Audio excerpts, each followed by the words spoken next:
Ito guys ang tamang pag-utan ng malunggay guys. Ganyan lang kasimple guys. Oh. Yan, kumukulo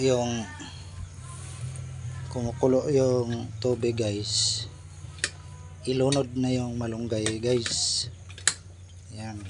Para hindi siya hassle. Yan. Yan. So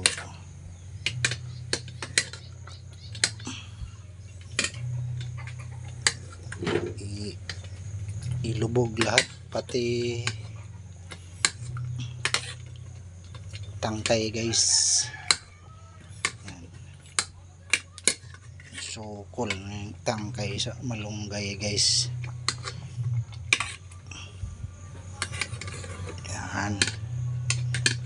Okay. Ngayon guys, takpan natin, hintayin natin lumambot.